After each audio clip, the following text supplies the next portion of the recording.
তাহলে থেকে তোমার সব কথা শুনেছি। ছি স্নেহা, তোমার চিন্তা ভাবনা এতটা নিচু। ইন্দ্র, তোমার দাদাই তো বললো যে তুমি চাকরের কাজ করো। আমি তো কিছুই বুঝতে পারছি না।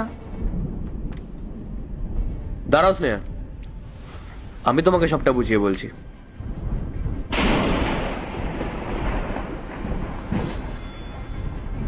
প্রথমত, আমি এই কোম্পানির মালিক, আর দ্বিতীয়ত তোমার আসল রূপটা ভাইয়ের সামনে আনার জন্য আমি এই মিথ্যে নাটকটা করেছি। কি রে ইন্দ্র, তুই না আমাকে বলছিলিস যে স্নেহা তোকে নাকি খুব ভালোবাসে? এবার দেখলি তো ওর আসল ভালোবাসাটা কার প্রতি। হ্যাঁ দাদা, সব নিজের কানে শুনলাম আর নিজের চোখেও দেখলাম। কিন্তু দাদা, তুই এসব জানলি কি করে? কারণ কাল যখন আমি বাজারে গেছিলাম তখন আমি নিজের চোখে ওর আসল চেহারাটা দেখেছি।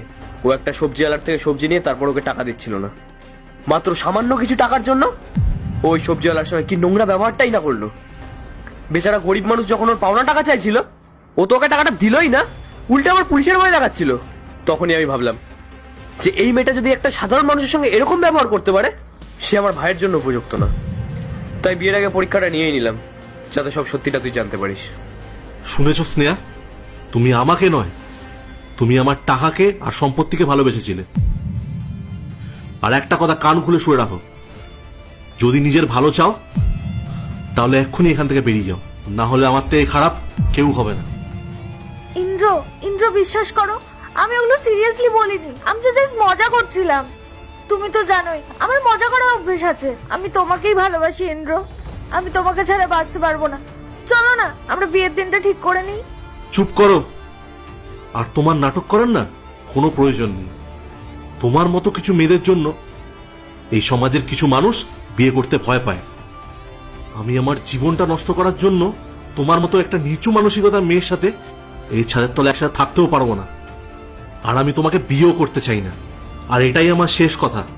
তাই তুমি এখনই এখান থেকে বেরিয়ে যাও, আমি তোমার আর মুখও দেখতে চাই না। বেরিয়ে যাও এখনই।